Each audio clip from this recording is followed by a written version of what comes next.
These have got to be the biggest walleye cheeks in the world. I found another NFL player who can catch them, and Harley Davidsons would not be a thing if it weren't for fishing. We got all that and more coming up in this week's Target Walleye Top 5 presented by Seafoam. Let's dive on in.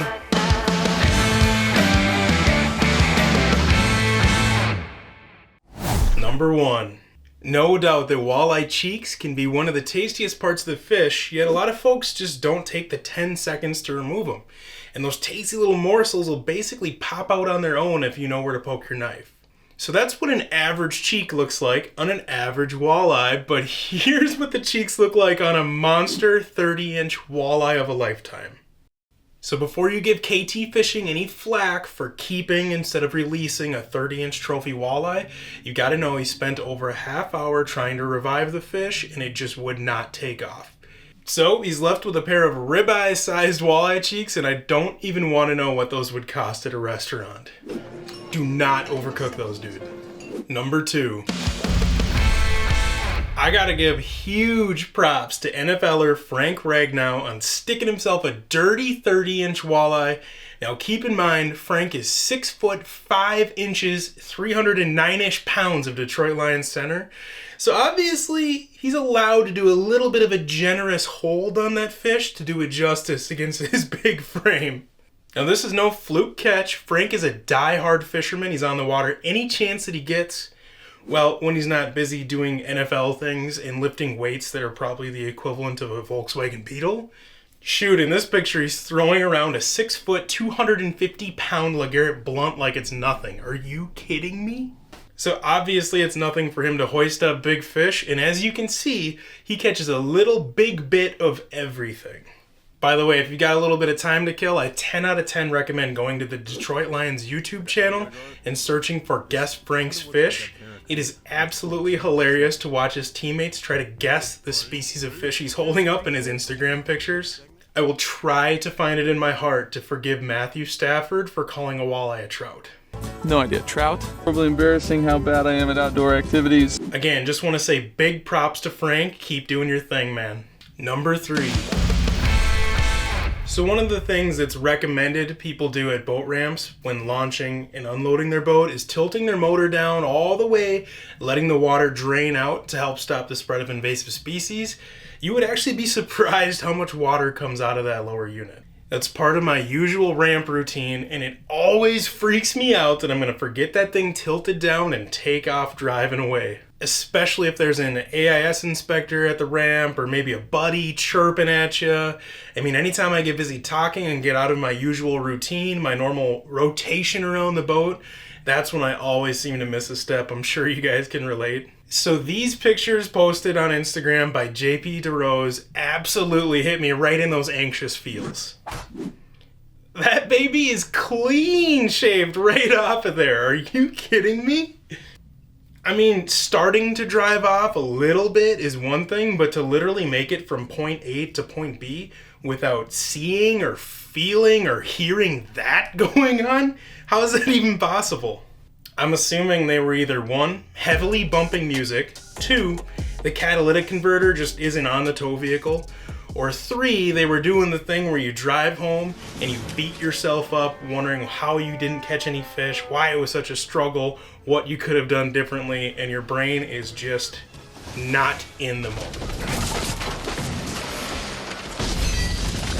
Been there and continue to do that. Way more than I'd like to admit. So don't forget to tilt your motors up.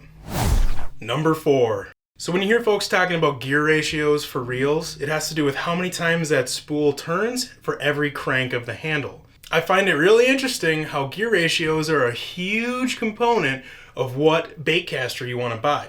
When they're talking about specific techniques for bass, whether it's throwing a crankbait, topwater, Texas rig, frog, whatever, it always is about the gear ratio.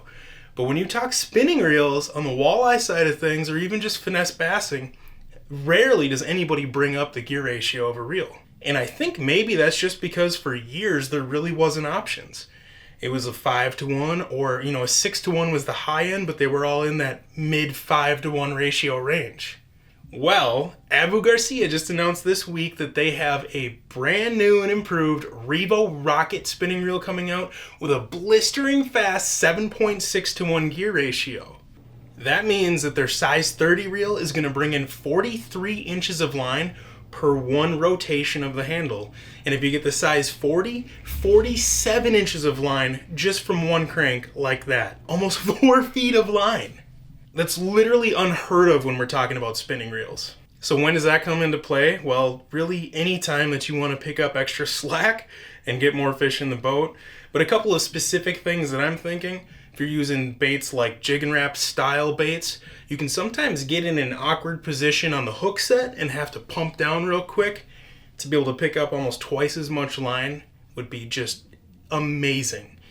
Or any finessey techniques where you're making long casts, maybe Ned rigs where you do the reeling hook set with those little 1/0 sticky thin hooks. Or my personal favorite, how many times have you made a long cast just to look down at the graph or the live scope or whatever side imaging and seen a big mark there? And it's like, shoot! So you're reeling in like a dang tornado to try to make another cast. Well, if it's 4 feet of line per crank, I don't know, you're absolutely, in my opinion, going to catch more fish and have more opportunities to connect with fish with that hierarchy ratio. It sounds like they're going to be available this September. I was able to get my hands on one a little early, and nope, I am not sharing. Little factoid for you. Did you know that Harley Davidson motorcycles literally wouldn't be a thing if it weren't for fishing? I'm serious. Bill Harley and Arthur Davidson were obsessed with fishing, and I'm assuming, like most of us watching this video, would pedal their bikes down to go fishing every day. So they randomly came across an inventor in 1895 with a motorcycle, and the light bulb went off. That's how they were going to make their commute to their fishing holes easier in wherever their little secret Wisconsin gems were. Fast forward to 1923, how cool is this advertisement for Harleys? And they literally had a campaign that was to target sportsmen, promising them the ability to ride to those hidden trout streams and never see a highway or railroad. Super interesting stuff, and all I know is the bikes have definitely gotten bigger and the fish have gotten a lot smaller. Alright, that wraps up this week's top 5. Big shout out to Seafoam for keeping us running smooth. If you want more walleye content like this, sign up for the free Target Walleye emails at targetwalleye.com. I'll see you back in 7.